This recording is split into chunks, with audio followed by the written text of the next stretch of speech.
bienvenue, merci d'être avec nous. Donc effectivement, on va parler de maîtrise des risques et notamment de la maîtrise des risques liés à l'énergie. Donc on va voir un petit peu les fondamentaux, la démarche Securafim, on va parler du contexte, on va parler de la norme NFX 6400 et puis on fera la présentation de la démarche. Ce qu'il faut voir, c'est que, en fait, aujourd'hui, il y a encore beaucoup d'accidents graves, d'accidents mortels, et malheureusement, ces accidents sont en lien avec des problématiques de consignation des équipements. Donc, on voit là, par exemple, dans l'étude de l'INRS, qui a analysé les 88 accidents sur les 10 dernières années, qu'on a des causes multifactorielles dans la survenue de ces accidents, mais notamment avec des facteurs organisationnels et techniques qui sont en jeu, et 50% des accidents, de ces accidents graves et mortels, sont liés, à la non-maîtrise des énergies. Donc c'est véritablement un enjeu majeur sur une accidentologie grave, sachant que 30% de ces accidents se font lors des opérations de maintenance et 70% se font dans le cadre, on va dire, d'intervention en matière de production sur des réglages, du coup des choses qui sont, on va dire, plus courantes. Pourquoi on a ces problématiques et on va les passer en revue au fur et à mesure. Donc on a d'abord des problématiques techniques, comme je vous le disais. On a également des problématiques organisationnelles, humaines, et puis enfin une réglementation qui jusqu'alors est restée quand même très générique. Donc peu guidante, on va dire, pour les entreprises dans ce qu'elles peuvent avoir à mettre en œuvre en matière de consignation. Une problématique technique tout d'abord parce qu'effectivement on est face à un grand nombre d'énergies, d'accord, de différentes natures. Donc on a l'électricité qui est la plus connue et je dirais qui est la mieux cadrée. Et puis après, on a tout ce qui touche à l'énergie, pneumatique, hydraulique, mécanique, thermique, voilà, qui sont à prendre en compte et à considérer quand on parle de mise en sécurité des énergies et des fluides. Donc quand on regarde les énergies, on a les énergies fournies à l'équipement pour son fonctionnement et on a aussi tout ce qui touche la problématique des énergies résiduelles et qui est souvent et moins bien apprécié, d'accord, parce qu'on va considérer ce qu'on a et pas forcément ce qui peut rester. Et puis, on a tout ce qui touche l'énergie dans l'environnement de travail et qui vient finalement, dans le cadre de la coactivité, avec l'activité réalisée dans le cadre de l'équipement, venir interférer et potentiellement engendrer des risques lors de l'intervention. Une problématique technique aussi parce que la consignation, ça se pense dès la conception. D'accord ? Est-ce qu'on a effectivement pensé l'accessibilité, d'accord, des organes de coupure? Les vannes, à quelle hauteur sont-elles situées? 3,50 m, ça va être compliqué, d'accord, quand on a des interventions courantes, de mettre en sécurité ces organes. Donc l'accessibilité fait partie des premières choses en matière de conception qu'il faut avoir à l'esprit. Est-ce que effectivement nos organes de coupure sont correctement identifiés? Est-ce qu'on sait ce qu'on a déjà? Moi, je suis intervenue dans des tas d'entreprises. Vous arrivez devant des canalisations, devant des tuyaux, vous ne savez pas ce qui passe dedans. Si on ne sait pas ce que c'est, on ne peut pas avoir une analyse des risques correcte et on ne va pas pouvoir se mettre en sécurité sur ces aspects. On a aussi, est-ce qu'à un moment donné, ces dispositifs, d'accord, de coupure, de sectionnement des organes, ils ont été pensés? Est-ce que c'est possible? Est-ce que techniquement, c'est possible? Alors, on a de plus en plus de solutions, mais pour autant, le fait d'avoir anticipé tout ça lors de la conception, ça permet une plus grande facilité de mise en œuvre et un moindre coût aussi. Est-ce que le dispositif qui est en place est fiable? Est-ce qu'il y a des limites techniques, d'accord, à l'opération qu'on a à réaliser? Donc tout ça se réfléchit, se pense, tout ce qui est pensé en conception, c'est véritablement un gain pour l'entreprise, aussi bien financier qu'en matière de sécurité et derrière d'applicabilité finalement des dispositifs. Quand on regarde sur le plan de la maintenance, à un moment donné, est-ce que les vérifications ont été faites? Est-ce qu'on a des organes de coupure qui fonctionnent? D'accord? Est-ce qu'on a des, effectivement, dispositifs de sécurité en bon état? On a aussi toute une problématique en entreprise, et ça c'est vrai à peu près partout où je suis passée, sur la mise à jour documentaire. D'accord ? Donc on fait des modifications d'équipement, on fait des modifications de réseau, et puis on se retrouve avec des plans, des schémas électriques ou autres qui ne sont plus à jour. Donc on ne sait pas ce qui passe, on ne sait pas où ça passe, on ne sait pas où est-ce qu'effectivement on a les arrivées de ces énergies, et derrière on tâtonne. Si on tâtonne, je veux dire, il y a un moment donné, ça veut dire qu'on laisse finalement un certain nombre d'incertitudes, et donc on n'est pas dans la maîtrise effectivement de l'opération qu'on va réaliser. On a tout ce qui touche également à la vétusté des équipements. Hein. La vétusté, de fait, emporte un certain nombre de problématiques derrière dans ce qu'on va avoir à mettre en œuvre et dans la façon dont on va pouvoir le faire. Et puis le dernier aspect, c'est tout ce qui touche aux questions de formation et d'information des opérateurs. Aujourd'hui, on a beaucoup de choses qui sont faites au niveau des méthodes, par exemple, dans les entreprises. Il y a un moment donné, il va falloir que ça redescende sur le terrain, auprès des gens qui font, d'accord, et dont c'est effectivement le travail et l'activité. Parce que c'est bien de le penser entre nous, mais à un moment donné, est-ce qu'effectivement, on a transmis cette formation et cette information aux opérateurs pour qu'ils aient le moyen de le mettre en œuvre ? On a une problématique organisationnelle parce que si effectivement, dans le cadre de la consignation, on a tous les aspects techniques et les aspects humains sur lesquels on va revenir tout à l'heure, véritablement, la consignation répond à un processus, d'accord ? Il faut qu'il y ait un certain nombre de choses qui aient été au niveau de l'organisation définies. Donc, un processus, des procédures. À un moment donné, il y a des questions qu'il faut se poser, et ça, c'est l'organisation qui doit se poser ces questions. Ce ne sont pas les personnes, au moment de leur intervention, qui doivent avoir à le faire. Donc, une question, c'est qui est le propriétaire de l'équipement garant de la sécurité ? Qui gère la coactivité ? Qui consigne les installations, les équipements ? Quelles règles ou procédures de consignation ? Quels moyens on doit utiliser ? Et puis, quels documents on va utiliser pour pouvoir tracer cette mise en sécurité. À un moment donné, tout ça, il faut que ce soit organisé au niveau de l'organisation, défini, prévu. Et on en revient à la question de tout à l'heure. À un moment donné, il faut avoir formé les personnes, justement, à cette organisation. La problématique humaine, comme on le disait tout à l'heure, 80% de l'opération, d'accord, va dépendre effectivement du comportement et de l'application qui sera faite de la procédure qu'on a pu définir. Donc ce qu'on remarque, c'est qu'il faut faire attention à la culture de l'urgence et au rendre service. Alors ce sont deux choses différentes. La culture de l'urgence, c'est vous arrivez dans des grands groupes dans lesquels j'ai travaillé et on vous explique que la sécurité est une priorité. D'accord ? Là-dessus, c'est affiché, on a des pancartes. Et effectivement, je dirais que globalement, c'est la priorité de l'entreprise. Et puis un jour, il y a un dysfonctionnement. Et puis un jour, il y a une machine en panne. Et puis un jour, on ne peut plus produire. Et puis d'un seul coup, la priorité, c'est la production. D'accord ? Et à ce moment-là, on va avoir des comportements qui vont prendre une autre direction de toutes les directions qu'on a définies jusqu'alors. Ça met à mal... D'accord, la sécurité dans l'entreprise, la culture sécurité dans l'entreprise, parce que si vous définissez une priorité et que cette priorité change, d'accord, pour passer en second plan par rapport à une priorité de production, on va avoir un conflit de valeurs, ce qu'on appelle un conflit de valeurs ou des injonctions contradictoires, comme on veut, qui vont du coup finalement biaiser ce que vous avez pu afficher sur la sécurité est ma priorité. Et puis la culture du rendre service, là on est dans quelque chose qui n'est pas forcément préparé, avec des personnes qui ne sont pas forcément en compétence pour réaliser l'activité. Et donc du coup potentiellement des risques en lien avec ça. Donc la pression du quotidien, elle va avoir une influence négative potentiellement, d'accord, sur les procédures qu'on aura définies au regard des enjeux sécurité. Donc attention à ça, et attention aussi à tout ce qui touche aux habitudes et aux croyances, parce que malheureusement, on a des pratiques. Mais comme je dis, il y a un jour, il faut sortir de la grotte. On a des pratiques, jusque-là, ça passait, et puis un jour, il y a un accident grave qui arrive et ça passe plus.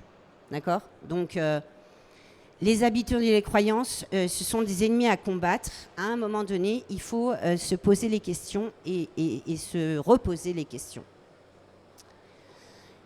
Le contexte réglementaire, comme je vous le disais, jusqu'en 2017, était assez pauvre, puisqu'on avait la norme NFC 18510 relative à la consignation, effectivement, la mise en sécurité au niveau des énergies électriques.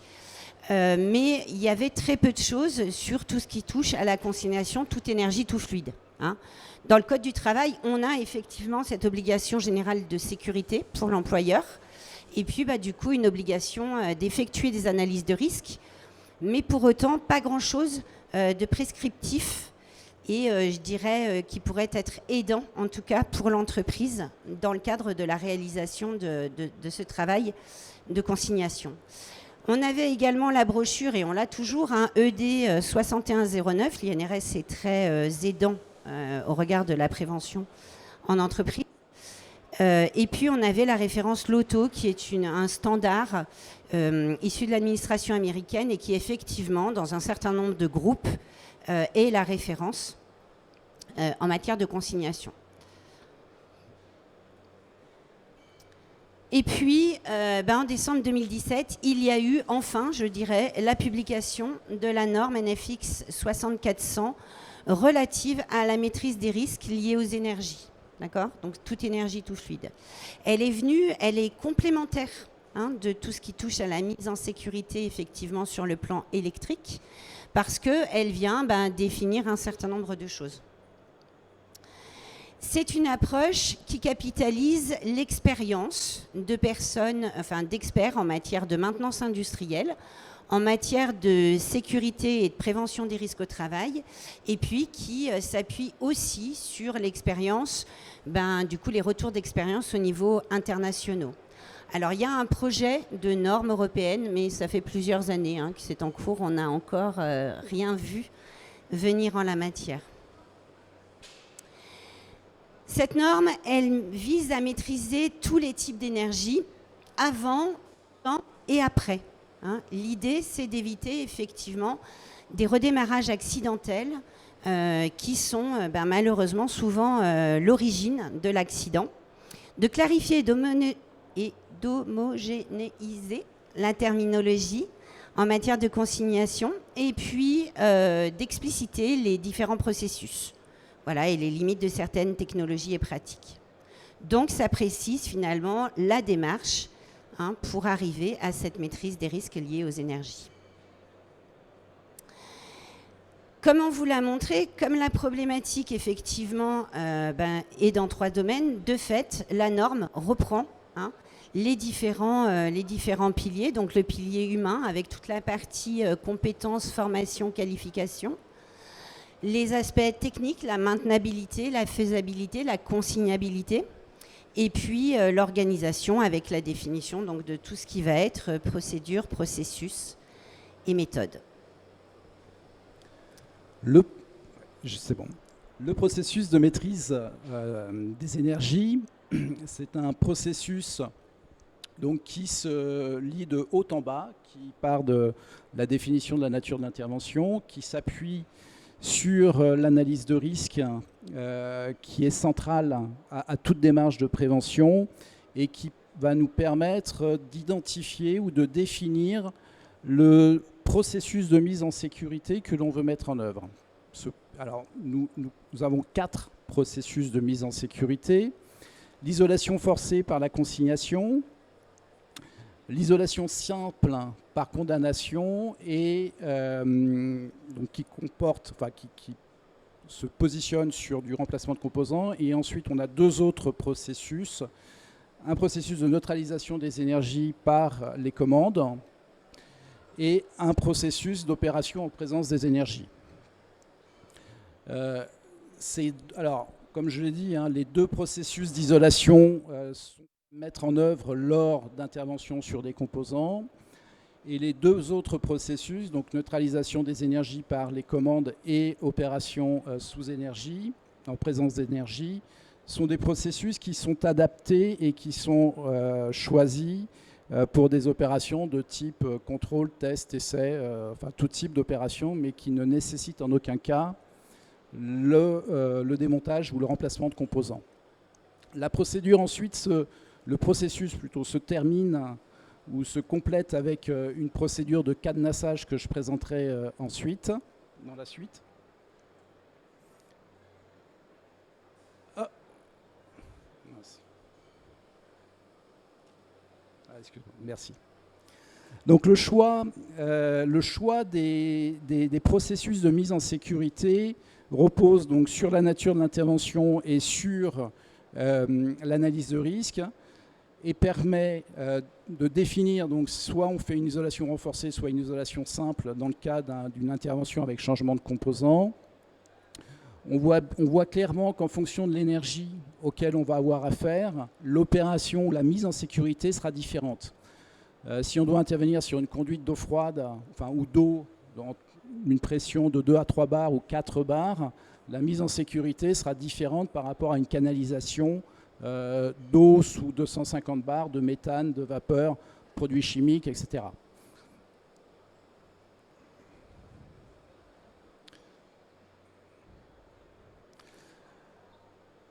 N'oublions pas également que ce processus intègre également les énergies mécaniques, thermiques,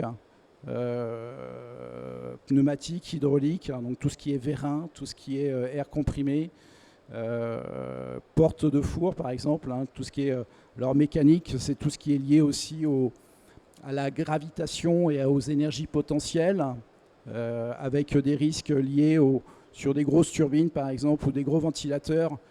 C'est pas parce qu'on a consigné le moteur qu'on n'a plus de risque. Avec un courant d'air, on peut faire tourner une turbine. Voilà.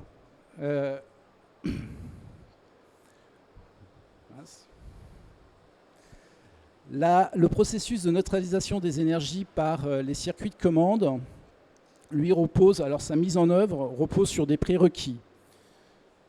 Le premier prérequis, c'est la conformité machine à la directive machine de 2006, ainsi qu'à certaines normes, dont la 13849 et la 62061, qui portent sur la définition et la conception des systèmes de commande de sécurité. Les autres prérequis sont également une gestion des modifications apportées sur la machine. Il faut effectivement s'assurer que si on a des modifications qui sont réalisées, les modifications ne rentrent pas ou n'interfèrent pas ou ne modifient pas le fonctionnement des systèmes de sécurité qui ont été mis en place. On doit également s'assurer que ces dispositifs de sécurité soient opérationnels. Ils doivent faire l'objet d'une visite périodique, que ce soit les arrêts d'urgence, les portes, les barrières immatérielles.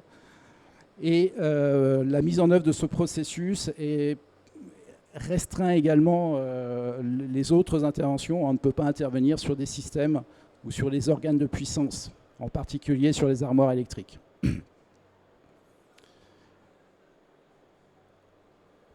Le cadenassage, donc la mise en place la procédure de cadenassage va permettre de garantir le non-retour des énergies et garantir donc la sécurité de l'intervention. Cette procédure repose sur 2 règles. Une première règle qui dit que les organes de coupure doivent être condamnés, et une seconde règle qui dit que l'accès aux manœuvres de ces dispositifs de verrouillage doivent être interdits à la fois par les chargés de consignation ou le chargé de consignation et l'intervenant. Donc ces 2 règles, finalement, elles vont imposer, ou en tous les cas, on vous propose une procédure de cadenassage en 3 étapes ou sur 3 niveaux, qui intègre ces 2 règles. Donc cette procédure, à la première étape, le chargé de consignation condamne l'ensemble des organes de coupure à l'aide de cadenas. Ça, c'est la première étape. Ensuite, seconde étape, il récupère toutes les clés qui lui ont servi à condamner ces organes, et ces clés, il les met dans une boîte de consignation. Cette boîte de consignation est ensuite fermée et verrouillée par son cadenas personnel. Et la troisième étape, pour aboutir et pour respecter les deux principes ou les deux règles de la procédure, c'est que chaque intervenant pose son cadenas personnel quand il intervient sur le chantier et le retire et l'enlève lorsqu'il quitte le chantier. Hein. Ainsi, à n'importe quel moment, à tout moment du chantier, de la vie du chantier finalement, tant qu'il y a des intervenants sur le site et sur le chantier, il est impossible d'accéder à ces clés. Et donc impossible de remettre les énergies. Ne pas oublier la production, qui réalise des opérations de maintenance de premier niveau, des contrôles et des réglages. Alors je rappelle ce qui a été dit au début de la conférence par Sophie.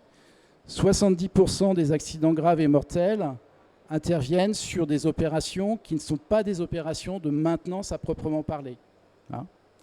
C'est 70% de ces accidents apparaissent lors d'opérations où la consignation finalement n'est pas forcément exigée. Donc attention, c'est pour ça qu'il est important d'intégrer la production dans cette démarche, puisque toutes ces opérations qui sont des tâches récurrentes, qui sont intégrées dans le document unique d'évaluation des risques, qui sont associées à des modes opératoires. Et donc l'analyse de risque a été faite et ce sont des chargés de condamnation dans ces cas-là qui mettent en sécurité les équipements pour leur permettre d'intervenir et réaliser leurs tâches. Maintenant, la démarche Securafim. Donc la démarche Securafim est une démarche élaborée et développée conjointement par l'INRS et la FIM. Cette démarche accompagne la mise en œuvre des recommandations des normes NFX 60400 et NFC 18510. Et cette démarche, donc, elle s'articule autour de deux axes. Un premier axe où elle propose des outils pour aider à structurer la démarche de maîtrise des énergies. On verra après un petit peu plus en détail. Et enfin, il y a un autre axe qui permet qui a pour objectif de rendre visibles les points de condamnation des énergies.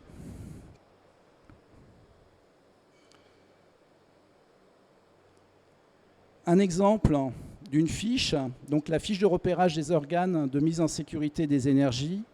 Cette fiche est établie par équipement.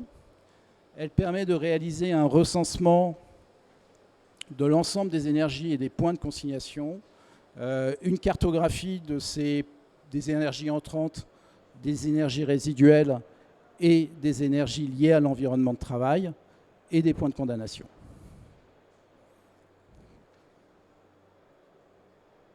La Securafim, c'est une démarche de management qui est avant tout une démarche de management visuel, mais pas que. Elle permet de créer une dynamique de prévention qui est fondée sur l'analyse de risque, d'acquérir des réflexes, de mettre en sécurité à partir des organes de puissance qui sont rendus visibles et donc normalement qui sont accessibles, de porter un nouveau regard sur les organes d'isolement et d'énergie et enfin d'être attentif aux emplacements, identification et maintien en état de ces organes.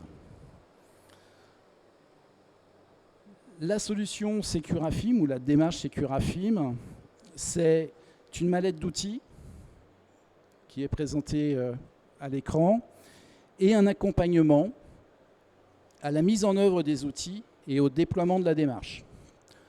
Donc, quelques outils, on a un plan de prévention, on a des bons de consignation, on a des signalétiques qui permettent d'identifier les énergies, les organes de consignation, mais également de signaler les interventions en cours.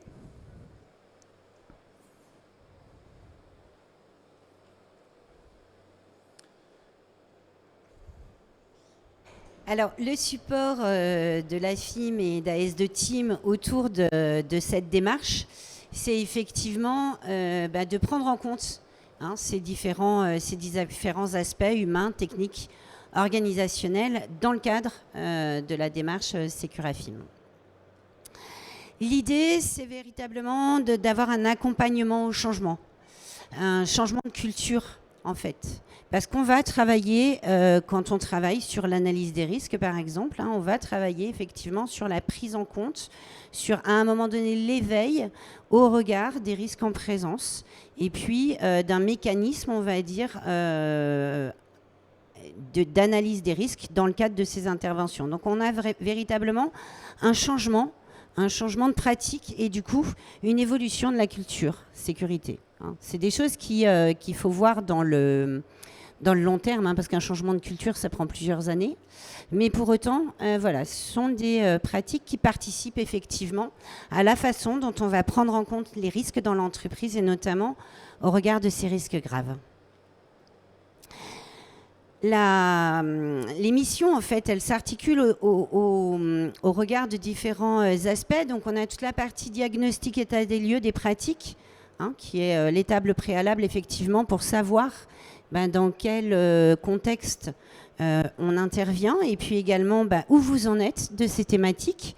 La réalisation des cartographies des énergies et des fluides, ça c'est, je dirais, un des plus gros travaux et notamment au regard de la difficulté de la mise à jour des documents dont on parlait tout à l'heure.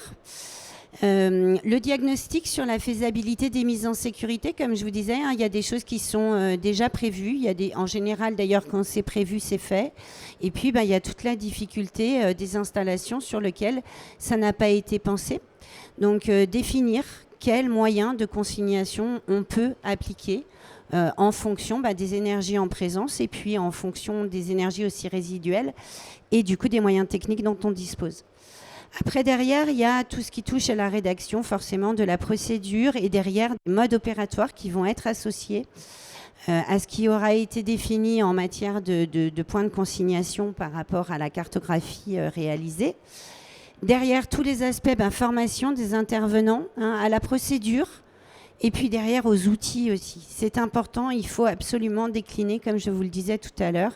Et enfin, la possibilité d'avoir un audit du processus à l'issue pour voir effectivement ce qui fonctionne moins bien, comment on peut améliorer encore potentiellement ce sujet dans l'entreprise. L'idée véritablement de cette démarche, c'est d'avoir une démarche globale d'amélioration, de la performance de l'entreprise. Quand on travaille d'ailleurs de toute façon en sécurité, on se rend compte qu'il y a des améliorations aussi en matière de fiabilité, de productivité pour l'entreprise. Donc il y a des gains intéressants au-delà, je dirais, des gains financiers liés à l'accidentologie et aux maladies. Il y a des gains aussi pour l'entreprise au niveau de l'approche de la performance globale.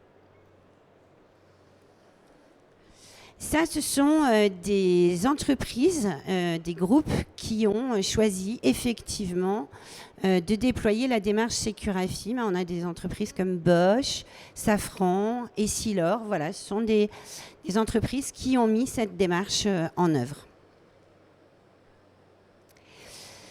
Et quant à nous, au niveau du cabinet, effectivement, l'objectif de notre cabinet, c'est véritablement de travailler comme dans le cadre de la démarche Securafim, sur tout ce qui touche du coup à la performance globale de l'entreprise. On voit que pour le coup, la démarche Loto, ça s'intègre aussi dans des problématiques de sécurité machine, et puis de risques industriels, de performance industrielle, de fiabilité, de maintenance préventive. Je vous remercie de votre attention et puis on est à disposition pour répondre à vos questions si vous en avez.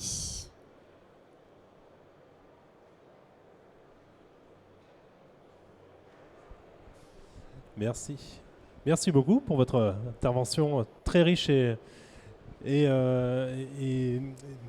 très enrichissante aussi d'un point de vue réglementaire et aussi rappeler que la sécurité doit être une priorité et que qu'on l'oublie vite quand on est dans l'urgence. néanmoins avec donc une méthode plutôt simple à mettre en place finalement. Vous avez déjà eu des exemples concrets. Bon, il y a déjà des utilisateurs de Securafy, mais vous avez déjà eu des exemples concrets de gens qui ont pu visualiser finalement des risques et qui, sans ça, sentent ou auraient pu envisager des accidents sans l'utilisation justement de Securafy. Oui, alors je vais laisser Olivier répondre là parce qu'effectivement il a travaillé sur cette question récemment. Moi, en tant que préventeur du coup, hein, et puis ex-responsable HSE sur des sites industriels, voilà, la consignation, ça fait vraiment partie des opérations importantes pour prévenir les risques. Aujourd'hui, malheureusement, là j'interviens dans un groupe. L'année dernière, ils ont eu 6 accidents mortels en lien avec cette question. Donc, ce n'est pas des sujets qui sont derrière nous. Et c'est bien pour ça que, d'ailleurs, ça fait partie des standards, des objectifs à atteindre pour les organisations en matière de risques majeurs, critiques. Voilà, mais je vais laisser Olivier. Oui, c'est une démarche, comme on l'a dit tout à l'heure, c'est un changement de culture, c'est une démarche qui se fait sur le long terme. Aussi, il ne faut pas attendre des résultats immédiats de ce type de démarche, enfin comme toute démarche. Ensuite, c'est toujours très compliqué de répondre à ce type de questions parce qu'on n'est pas Madame Irma et on espère en tous les cas que ces démarches de sécurité participent à développer la sécurité dans l'entreprise. Moi, j'en suis convaincu. Je pense qu'effectivement, avoir des équipements qui sont bien identifiés, dont on a une procédure de consignation qui est claire, va aider tout intervenant à se poser les bonnes questions et à consigner ou à se mettre en sécurité de façon fiable, puisqu'on aura au moins des organes de coupure qui auront été vérifiés, on sait qu'ils sont efficaces et qu'ils sont opérationnels. Voilà, maintenant, j'espère en tous les cas que ça participe à la sécurisation, j'en suis convaincu. Maintenant, c'est vrai que sur un site, il y a beaucoup d'autres problématiques que la consignation. Voilà, donc à elle seule, elle ne fera pas tout. En revanche, développer une culture sécurité et un système de management de sécurité au sein d'une entreprise, c'est un peu plus large et ça porte ses fruits dans tous les cas, oui. Nous avons justement un public avec beaucoup de jeunes aujourd'hui. Oui, je vois ça. Quel message, est-ce que vous avez un message justement à apporter aux futurs professionnels de la production et de la maintenance justement en matière de sécurité? Ouais, moi je pense que vraiment ce qu'on a vu tout à l'heure en matière de conception, ça fait partie des choses sur lesquelles il faut investir. Tout ce qu'on a investi en conception, tout ce qu'on a réfléchi, et notamment en matière de sécurité et d'accessibilité, ça fait partie des choses qui derrière vont impacter la vie des gens pendant 20, 30, 40 ans. Quand on installe, quand on investit dans une entreprise, sur des lignes de production ou autres, voilà, c'est un investissement sur du long terme. Alors, la rentabilité, elle est calculée sur très peu de temps, hein, aujourd'hui. On a des besoins de retour sur investissement à l'ordre de 2-3 ans sur des équipements qui vont vivre en fait pendant des dizaines d'années. Donc, mais pour autant, voilà, il ne faut pas céder à la tentation de mettre ces sujets-là de côté parce que de toute façon, des interventions en maintenance et des interventions en production, il y en a tous les jours. D'accord ? Et quand ça, c'est pas pensé, c'est tous les jours des difficultés pour le personnel de maintenance et le personnel de production quand ils doivent intervenir. Un trou d'homme, quand il ne fait pas passer un homme, à un moment donné, on se rend bien compte qu'il va y avoir un problème. Une vanne, quand elle est trop haute, à un moment donné, il va y avoir un problème. Donc ça se pose. Je pense que voilà, ce que moi je veux dire, c'est travaillons en conception. Voilà, prenons en compte ces sujets dès le départ. De toute façon, on va devoir vivre avec.